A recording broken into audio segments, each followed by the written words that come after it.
Hey everybody, it's Mr. Paul Adams and welcome to You Country, the podcast that's all about you. Kinda.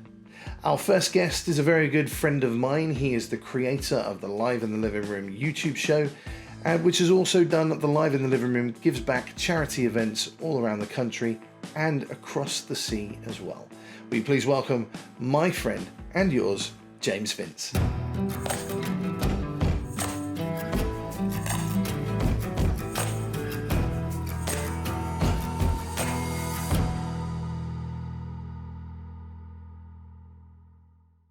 Hello, James. Hey. How you doing? You all right? I'm good. How are you? Yeah, not too bad, thank you. Not too bad. This is a bit weird, isn't it? Because we don't normally do Zoom calls. We don't normally do anything on camera. It's weird, but hey. Well, nothing that we can talk about. So, welcome to You Country, the country podcast that's all about you. Kinda. I'll do that again. Welcome to You Country. You've started me off now. Okay, one more time. Do your branding. One more time. So, welcome to You Country, the podcast that's all about you, kinda. We're talking to James Vince, and James, you've been involved in music for a very long time, but you haven't been in country all the time, have you? No, not since 2016 was when Live Living made the move into country.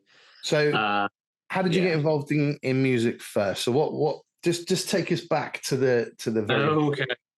Oh, I'm going to spin you a yarn. Basically, a long time ago in a galaxy far, far away. Basically, I knew a friend from high school, and he'd run these open mic nights in Ashford, and I went along to one. I basically had this idea of doing like a homage to Radio 1's Live Lounge, and I thought, I don't want to do that, so I kind of put it on the back burner. And I went to these open mic nights. Used to be held every week in this pub in Ashford, and got to know these acts. And I thought, well, maybe I'd give it a try with people I knew. And so the first session, Live Living was born on the 30th of May, 2011. And if you look at it, well done. I know, yeah. It's like, yeah. And the video quality then was very poor, but the acts were great. But just and the first session was a band called For Emotion, and then we kind of grew, and then acts started asking to come on the show, and then season 4 was when it kind of exploded. And I was doing sessions every night. And then just growing, and we hit 100 acts in 2012, 500 in 2016, 1,000 in 2020, 1,100 in 2021, and then and the rest is history. So was it always a YouTube show? Like when you first started, was it a YouTube show, or was it just purely live at a pub or something? No, it was always a YouTube show. I mean, I don't think, if I remember, the videos didn't go on YouTube straight. I don't think the YouTube show, as in a YouTube account, was created straight away. I think it went on a Facebook page, and then someone online thought I should put this on YouTube, and then and you'll notice that it was going to be called Live from the Living Room, which is why it's youtube.com /LFTLR, not LITLR, but I changed it and YouTube won't let me change it. So we've got a mystery F in there somewhere. It's always good to have a mystery F. It's a mystery F. Hidden F. A hidden F. It doesn't work with the rest of the branding, but hey, it's fine. This show has been brought to you by the letter F. Sorry. So, yeah, okay, that kind of threw me a little bit. I wasn't expecting that. All good things happen on Facebook. So, okay, well, we'll come back to that. I've asked you to choose 3 songs tonight, right? Yeah. So we're going to kick off with the first song that you've chosen. So what is it? Who is it? And why have you chosen it? Okay. You forget? Yeah, I forgot. can we just put one of yours in there? And just put Lean On In because it's a Live Living Man credit song. And Hey, the man wants Lean On In. Here it is. There you go. That was Lean On In by Mr. Paul Adams, funnily enough. And it's available to download and stream. And you can come to any live show and listen to that. Not that I told James to do that, just to say, because he just chose it. Because, yeah, I panicked. Okay, so how did Live in the Living Room move into country and Americana? What happened? Why did you do that? I blame the Texans. Because back in 2015, Live Living USA was born because I basically stalked an artist called Eric Wood after I saw him on American Idol. Not like weird stalking, just a bit of social media stalking. Because you would don't make that face at me, and because I saw him randomly in one of those cutaways in American Idol, I thought this guy is great, and I kind of found out where he was from, and he was from San Antonio in Texas, and then that's how Live Living started in Texas, and so I got to know lots of country musicians, and then I thought actually this is quite good, and then did my first kind of writers round in the basement of a pub in Tunbridge Wells called the Sussex Arms, and I thought this actually works. I'm going to carry on doing this, and then we kind of just moved into country, and yeah, so it was kind of like, yeah, I like this. I'm going to keep doing it, and plus, country seems to sell. So, right, it's the biggest selling musical genre for I can't remember exactly what the things are, but it has been building. Like massively so, and like completely worldwide as well. So yeah, so basically that moment where you did the writers round, is that where you came up with the idea for the Gives Back event? No, the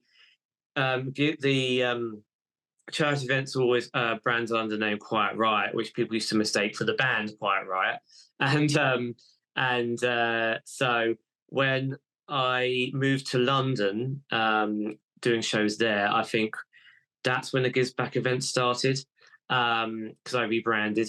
Because just to save confusion, it was more. It just had because it has the name in there. It's good branding, and yes, that's when the Gives Back event started. The first event was at Islington, which is now Pinups and then we moved to the Bedford in the following year, and we've been there ever since. Okay. We're going to come back in a second. So we've got the second song from you, which you don't know what it is, but we will know in a minute. So we're going to go straight to that song now, and then we'll come back very, very shortly.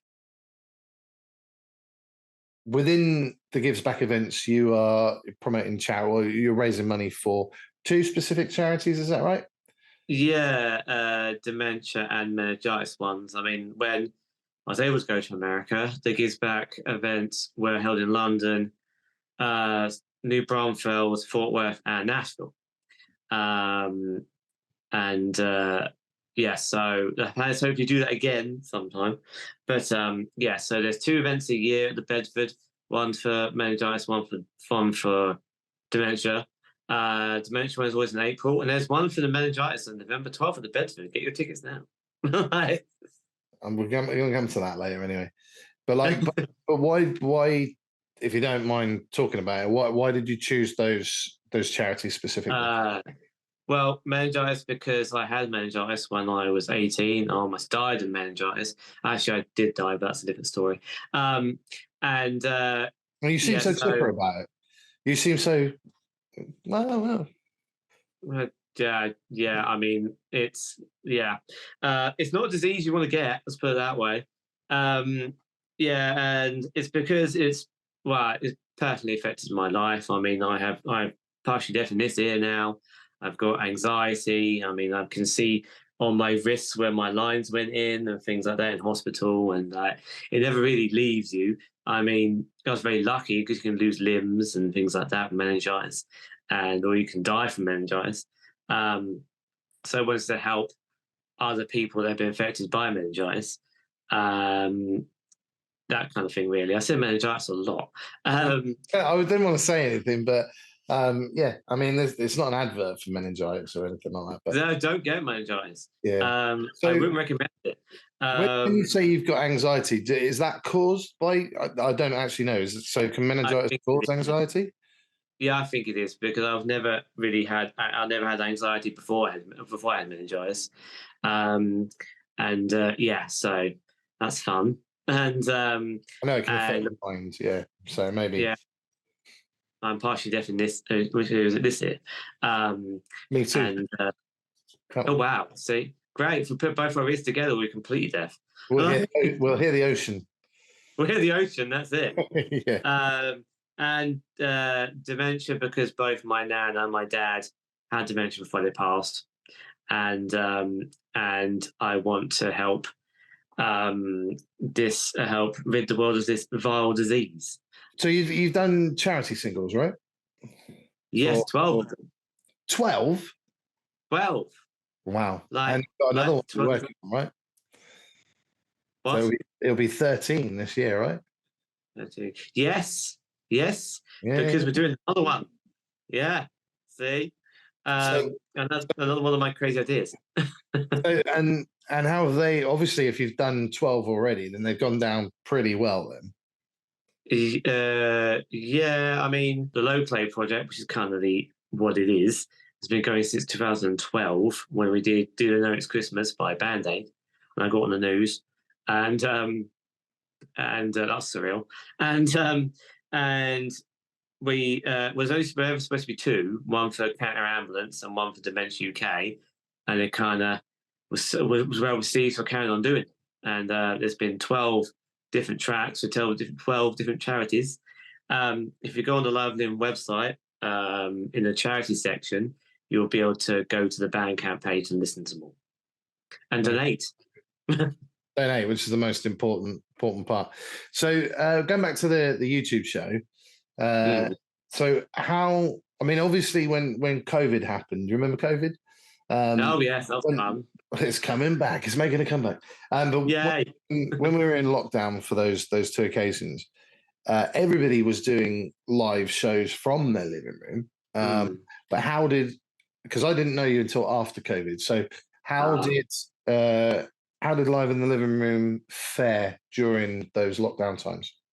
Well, we kind of boomed a bit because everyone had nothing better else to do, and we did several live stream events called Corona Paloozas. Corona, what? Corona Corona Palooza. What's that?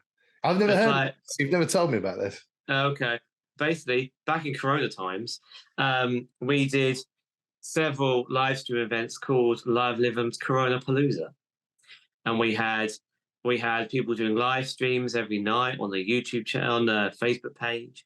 We had big events which were kind of worldwide across America and stuff. One was in 6 different time zones, and so we did 3 Corona Paloozas, and I can't remember what else we did. We did a Christmas family jam, and I think by then we were allowed to do stuff again. I can't remember, but there was we basically survived on StreamYard, and it was it was a big undertaking. I mean, the acts were great. There was loads of connection issues and dodgy sound, but we did the best we could, and so that's how we kind of kept the music alive, as it were, and we also raised money for charity as well. So. Nice, good stuff. So, do you think that in those times it was easier to get people together online than it is now? Yes, without a doubt. Yes, because live streams now are don't think very well engaged with. We're back in Corona times, because I did try and start a live stream project again where I had people live streaming on the Facebook page, but then I had to kind of pull it because I wasn't really confident that people would watch, because they obviously, back in Corona times you didn't have much to do. So but now you can just live your normal life again. I didn't want acts playing to no one. So yeah. No, that's fair enough. That's fair. So, have you got any notable moments? You've been doing this since 2011. Yeah. So, any notable moments on the live shows or on the gives back events or anything like that? Anything that stands other than me? Other than Mr. Paul Adams. Yeah, yeah. And I mean, we had Daisy Shoot dropping her guitar on stage, and I'm not a musician, but my stomach fell out my arse. But there's no swearing on this show, Jane. No, it's fine. She didn't have a guitar strap on properly, and she tried to strum, and basically the guitar just fell on the floor. Like, It's happened. I mean, musicians know it's happened to me a number of times. oh yeah, It's embarrassing. I mean, And it's like, yes, it was kind of like yeah. it was. And Molly Ann locked her guitar in a van, and Ben said had to lend her his. Who was that? But Molly Ann locked her keys in her van, and so Ben Selleck had to lend her his guitar. Yeah, and I mean, from the actual living room show, there was a guy who introduced when we used to do single video format. A guy introduced his songs using soft toys. There was a guy who That sounds a bit creepy. It was very creepy.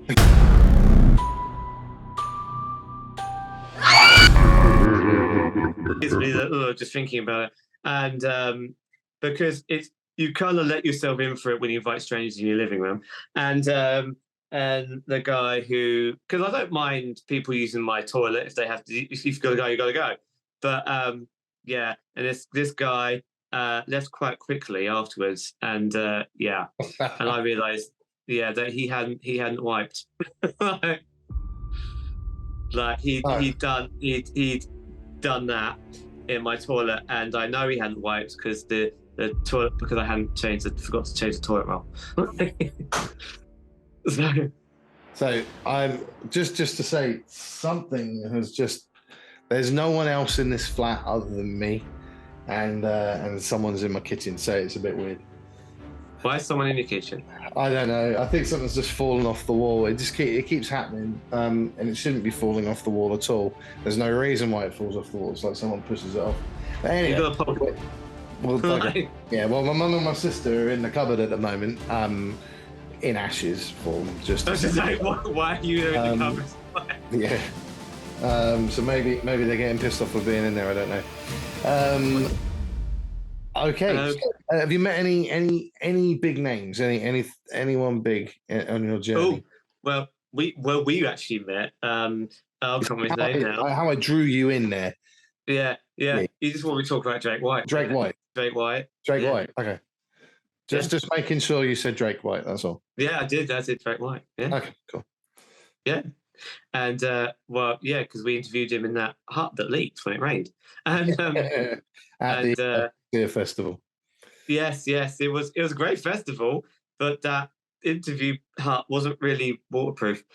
It was a beautiful set. I've got to say, it looked lovely fantastic. set. Yeah. Lovely set. I mean, it was a great place to do interviews when it wasn't raining. I had to keep sitting in the wet patch, which is the story of my life. Anyway. Yeah, I didn't sit in because when we interviewed Sleepwalking Animals, there's 6 of them, and we were trying to dodge the places the rain was coming in, and you had to sit in the wet patch. Yeah, I had to change of clothes, so it was fine. Yes, I remember you trying to change in the rain outside my car when we finally found my car, and great festival. The weather not so much, and we met Lucas Nelson randomly. Yes, and yes, he was nice, and Drake White was nice as well. I met Jay Allen. He's raised a lot of money for Alzheimer's. Me and Jess T interviewed him in London, and I've met Jessica Lynn. Yeah, I know lots of people in the industry, but I've not met many famous musicians. Well, that'll all change. I'm sure. It will, hopefully. So where to now? Where to with Live in the Living Room? What can we expect from Live in the Living Room? Obviously, you've got more and more people involved, but what are your plans for Live in the Living Room? I have big plans. I have lofty ambitions, and basically, I'd like the show to become an actual. Well, it is a music show, but like to it to be my actual job, as it were, and to continue like to get big acts on the show, and to be able to meet these big acts, and to be able to, like, for example, go to country and meet like all the acts that are playing and stuff, and to also to kind of help the unsigned acts as well. I like to go back to America. I like to continue what I was doing in Nashville and Texas, and I'd like the show to be like have loads of subscribers and views, and to get one of those YouTube Play Awards. Get some sponsorship would be nice, and yeah, basically, I'm on the cusp. You're on the cusp. You might want to be careful, you might fall in. You are now sitting in the question booth, James. I'm sitting in the question booth. You are. Look at this. Hey. James, you have a favourite film of all time, don't you? Yes. What is it? Do. Jaws. Oh, is it? Okay, what's your second favourite film? Volcano. It's not Twister. Sake. Okay, well, this is a Twister quiz. Okay. We'll see how well you know Twister. You have 2 minutes to answer the questions, and I'm going to get this. So everybody who comes on the show, I'm going to give them a quiz, and then we're going to have a Champions League and all that sort of stuff on their chosen subject. I could do a Jaws. What would you prefer, a Jaws quiz? Or a Twister try quiz? That. Well, yeah, because I probably watched Jaws more than I watched Twister. Oh my God, I cannot believe I thought, see, you think you know someone, and you don't know. You think yes, no. Just right, I'm shocked. Shocked. Okay, there's 140 questions on this one, on Jaws. Bloody hell, there's a lot of questions. So, but I'm only going to give you 2 minutes. Okay? See how many we get. So, are you ready? Are you? Yes. Okay. I was born ready. 2 minutes on the clock, please. Okay, so James, that's some bad hat, Harry. This quote is spoken by whom? The policeman, whose name I can't remember. Chief Brody. Yes, well done. What was the name of the doctor that was paged over the intercom while Michael was in the hospital? I have no idea. Dr. Young. Whose head suddenly pops out of a hole in the half-sunken boat inspected by Hooper? Oh, Phil Gardner. I'll give you that. It's Ben Gardner. In the beginning of the movie, a young woman goes swimming while her boyfriend passes out on the beach. She's attacked by a shark and killed. What's her full name? Chrissy Watkins. Yeah, well done. What is the name of Chief Brody's eldest son? Mike. Correct. What was the name of Amity's harbour master? Pirate Bill. Correct. From what state was the license plate that was pulled from the stomach of the first shark caught in the film? Rhode Island. Oh, Connecticut. You're gonna need a bigger boat. It was said by Chief Brody. It's not actually in the script. Who directed the movie Jaws? Steven Spielberg. Which character is played by Richard Dreyfuss? It's not Quinn. It's Matt Hooper. Yeah, correct. In what year was the original Jaws released? 1975. Correct. How many shooting stars can be seen in the original Jaws movie? 3. Incorrect. Where was Jaws filmed? Martha's Vineyard. Correct. I don't want no volunteers. I don't want no mates. There's too many captains on this island. It was said by whom? Quinn. Well, I'll go to say, oh, you're out of time there. It's Sam Quint. Sam Quint. Quint, not Quinn. Yeah. So just to let you know, the questions you got right. So the bad hat quote was by Chief Brody. It was Dr. Young was the name of the Dr. Page. Ben Gardner, whose head pops out the hole. Christine Watkins, sorry. Chief Brody's eldest son is Mike. What was the name of Amity's harbour master? That's Frank Silver, not Poe. Oh, Frank Silver. The license plate was from Louisiana. You're going to need a bugger boat. Was Brody. Who directed the movie? That was Steven Spielberg. The character played by Richard Dreyfuss was Matt Hooper. Jaws was released in 1975. There were 2 shooting stars in the original. Oh, yes. It was filmed Yes. in Martha's Vineyard, and I don't want no volunteers quote was Sam Quint. So, James, your score is... Ta-da. Congratulations. Yes. So we need to see what the next guest will get.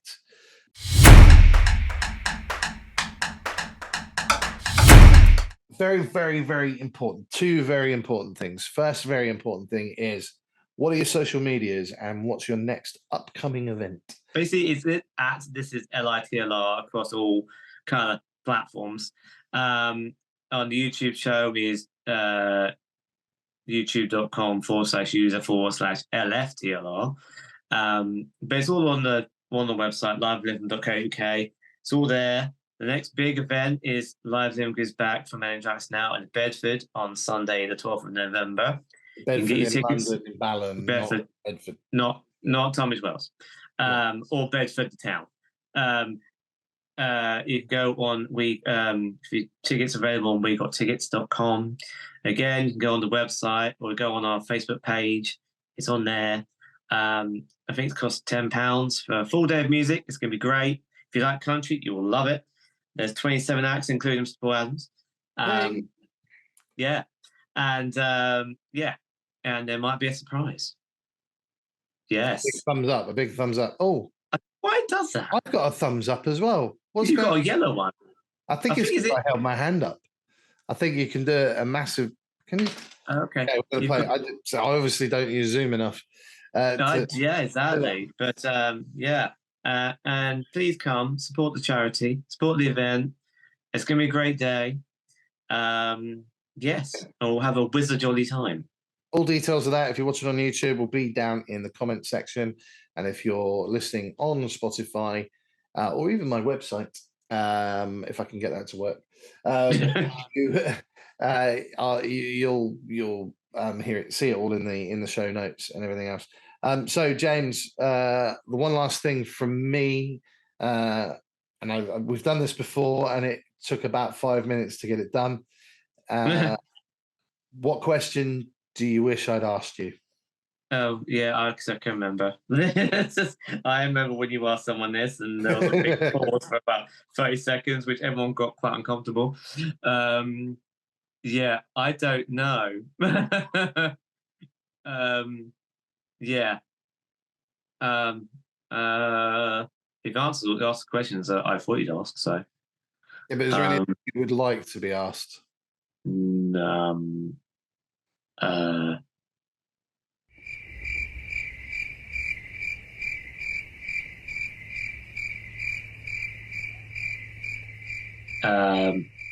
much would it be? Here we go. Who's got more money than sense to sponsor Live and Living Room? James, thank you very much for joining me on You Country, the show that's all about you, kind of. Thank you. And and we will catch up again 12th of November, ladies and gentlemen. The details are in the notes. It's a fantastic charity, fantastic show. So make sure you go. Live in the Living Room gives back at the Bedford in Balham in London. And James, thank you very much. We'll get see if I can get the thumb. Does it? No, doesn't do it. No. Oh, hang on. No, Here we go. Yay! I got it. We got one. Yay! Oh, so easy, please. Yeah, exactly. Yeah. See you soon.